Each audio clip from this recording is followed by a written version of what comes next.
Now, when you worship an idol, there are various ways. It's almost like purifying the idol with water, then applying the sandalwood paste and all those things on the body of the idol, and covering with the clothes. The whole ritual, offering food, offering mantras, everything. This enhances the energy of the idol. For what purpose? Transmission. Because idol is energetic for the sake of transmitting.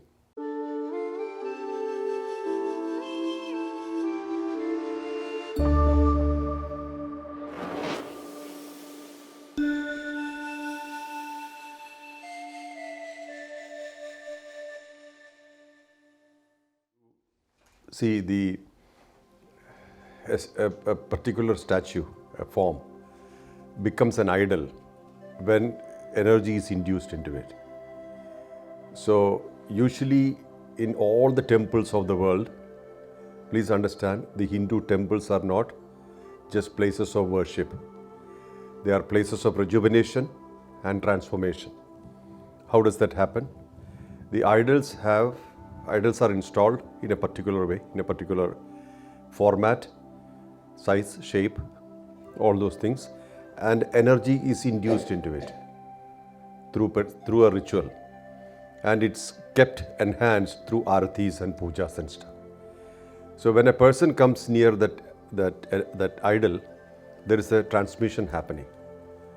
There is an energy exchange happening. So it's usually said from 8 seconds to 40 seconds it takes before the transfer is completed. So it activates, it rejuvenates you. That's why these temples are maintained in such a way where it's transformative for people. First and foremost, the senses. How do you connect to the world? Using your senses. Eyes, visual effect. Ears, sound effect, which is mantras. Why we decorate the idol, etc.? To give the visual effect. When you connect to something which is grand and which represents the actual stature also, you have a great experience through eyes.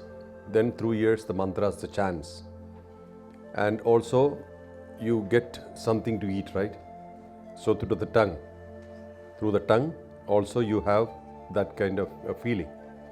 Some temples, we remember the food we get from there more than the idol. That has its effect. Then the smell, the incense sticks and the things which are lit, it gives a fragrance and it gives a smell. All these activate. Then skin, of course, the vibhuti, the chandan, all the things on the skin. So all these things activates you, rejuvenates you. Then when you prostrate, your head and heart are in the same line. What happens when you prostrate? Nullification of ego. Ego is reduced. When ego is reduced, what happens? You have emptiness. Ego occupies a lot of space.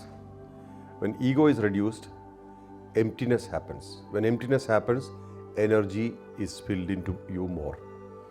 When people are headstrong and egoistic, they disconnect from the world outside.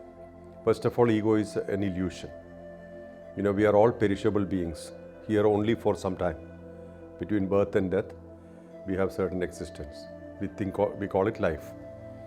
So when we surrender, that's what happens. Ego is nullified. Then energy fills in.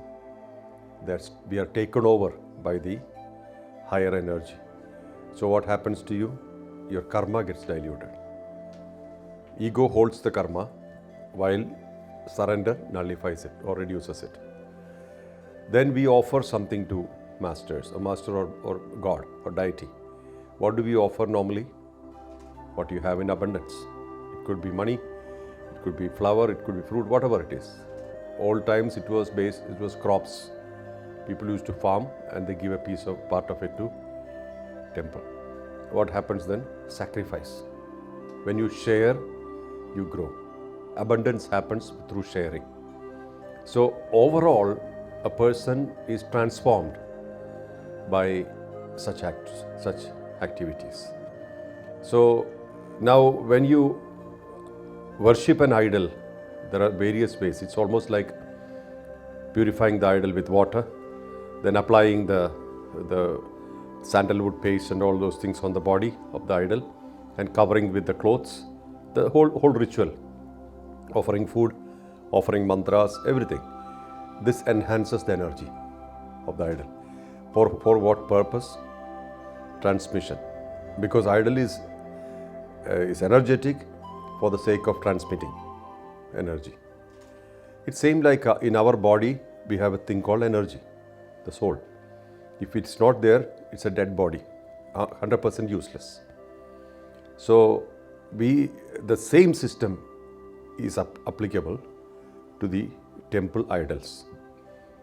And people from far away, like about 2,000 people watched this activity through internet, through Facebook. And many of them felt it in their place. They had an experience sitting there. While this is far away, how is that possible? Energy has no barriers, no boundaries. It's a continuous flow. And also when people are having transformation sitting in somewhere else, this is real, right? Experience is real.